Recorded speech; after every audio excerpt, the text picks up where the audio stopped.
Olá, eu sou Maria Luziene dos Santos.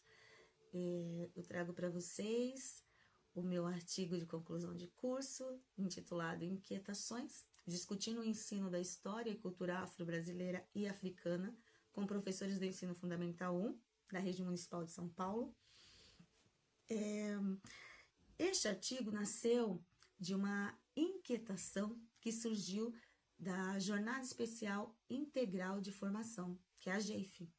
Eu sou professora do município de São Paulo e na nossa grade nós temos essa formação que é realizada com os professores e coordenadores da unidade escolar.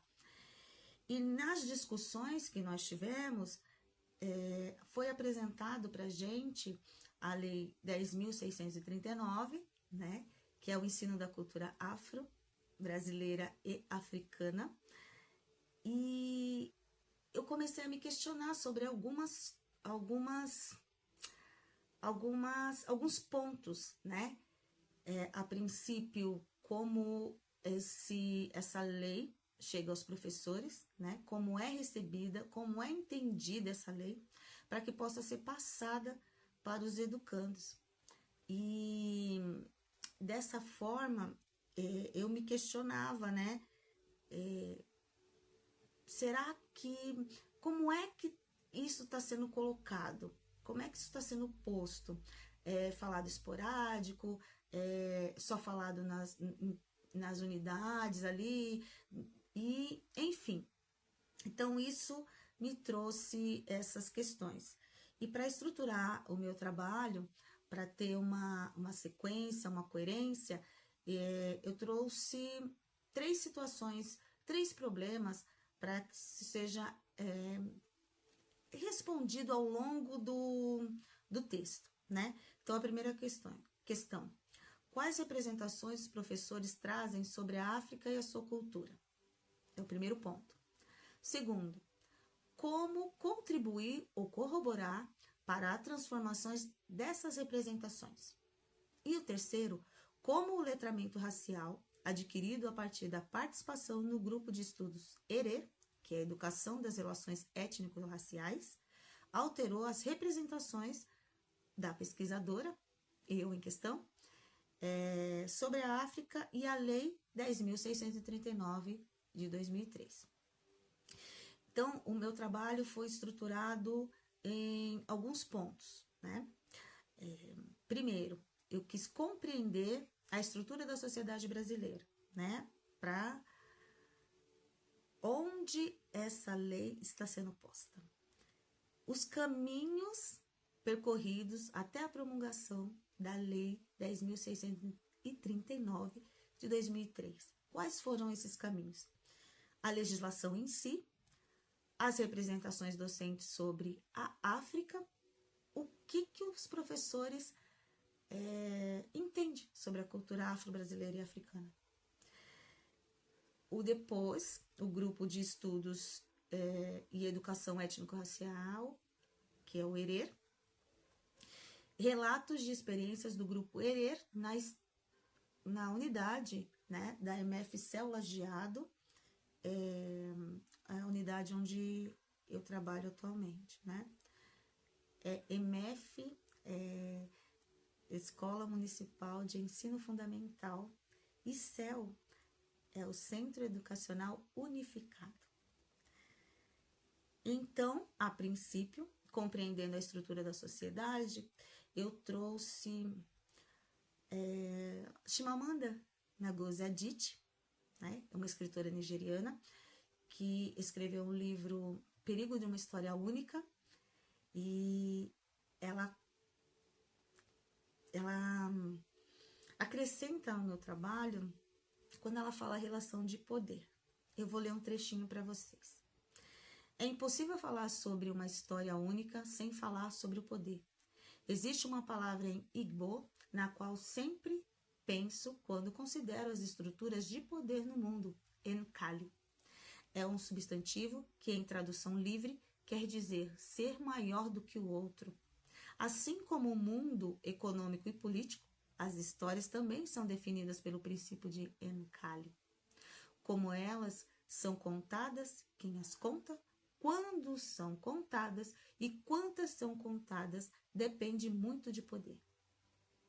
Então, a Chimamanda traz essa relação da narrativa, quem comanda a narrativa tem o poder, né? E para aprofundar um pouco mais, eu trago Silvia Almeida, no seu livro Racismo Estrutural, que divide o racismo em 3 concepções, né? Para o nosso melhor entendimento.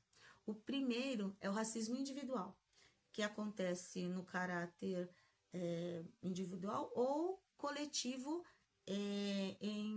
relacionado a grupos isolados. O segundo seria o racismo institucional, que é o resultado do funcionamento das instituições atuando vantagens, desvantagens e privilégios com base na cor da pele. Terceira concepção refere-se ao racismo estrutural. Esse já passa do âmbito individual e ganha uma dimensão de poder. Então, ele é um pouco mais enraizado, um pouco mais amplo, né? E para um melhor entendimento de como chegamos na Lei 10.639 de 2003, eu decidi pesquisar uma linha do tempo, né? Porque eu me perguntava de onde vem, né? É do governo? É dos políticos? De onde é que vem essa iniciativa para fazer uma lei que obrigue a falar do nosso povo, né? Do povo brasileiro, do povo afro-brasileiro e da sua cultura, com a sua raiz africana. Então, eu fiz uma linha do tempo, onde fala desde a colonização até os dias atuais, como foi trabalhado todos os movimentos sociais que foram em busca de uma valorização, de uma visibilidade, de uma honestidade histórica, né? Então, eu fiz esse percurso. Depois, fui colocando a legislação em si, que traz em seu corpo, né, a obrigatoriedade tanto no ensino público e privado, nos estabelecimentos de ensino fundamental, até o nível superior, né, falar da história afro-brasileira, falar da história africana, né? E assim, principalmente nas universidades, trazer essa informação e entendimento ao futuro professor, né? E para o próximo passo, eu quis trazer as representações docentes sobre a África. Então, para que eu entendesse um pouco mais, saísse do âmbito de São Paulo, eu quis olhar um pouco para escolher duas regiões, né? O Paraná e o Pará, né? A princípio foi um artigo de pesquisa da Universidade Estadual de Maringá, no Paraná, que eles analisaram 66 professores num curso e falaram sobre branquitude, meritocracia, culpa da população negra pelo racismo e os trabalhos na sala de aula. Trouxeram as visões dos professores quanto a esses aspectos. E no estado do Pará, a pesquisa foi realizada pela Universidade Federal do Pará, que trouxe na sua formação envolvendo professores de educação infantil, ensino fundamental e EJA. EJA é a educação de jovens e adultos. Então, essa pesquisa trouxe 3 pontos. primeiro ponto foi a formação dos professores em relação à cultura étnico-racial. O segundo ponto foi a imagem que eles trazem, né, da população negra. E o terceiro ponto, as práticas pedagógicas. Então, as formações, o que elas estão contribuindo para as práticas na sala de aula. E, decorrendo, o grupo de estudo e educação étnico-racial ERER, né, falei um pouco sobre, mas não pode se falar de ERER sem falar do NEER, que é o Núcleo de Educação para as Relações Étnico-Raciais. O NEER, ele é uma ação afirmativa que traz documentos, conteúdos, traz materiais para práticas antirracistas. Então, eles elaboram esses documentos para que o grupo ERER, né, que dá a formação para os professores, tenha esse material para ser multiplicado. E por seguinte, os relatos, eu trago os relatos dessas formações de ERER na unidade do CELMF Lajeado, que essa unidade fica aqui em São Paulo, e eu trago práticas, né, de professores da unidade, e também trago relato da primeira escola afro-brasileira, Maria Filipa, que é no estado da Bahia, que foi idealizada pela escritora Bárbara Carini, e é uma escola que tem no seu primordial o ser, formar o ser, né? Ela é muito linda o currículo que é trazido nessa escola. É muito rico e não é excludente. Ele é um currículo que inclui tanto a questão já branco-cristã, traz a cultura afro-brasileira, africana, e traz também a cultura indígena, mostrando que é possível, sim, ter uma prática, uma política, um projeto político pedagógico englobando essas três questões sem ferir ninguém, né? É uma prática muito bonita. E também, nesse ponto, eu trago os entraves, né? Quanto a abranger o conhecimento para todos os docentes, porque na nossa rede tem os professores que são efetivos, que são concursados, né?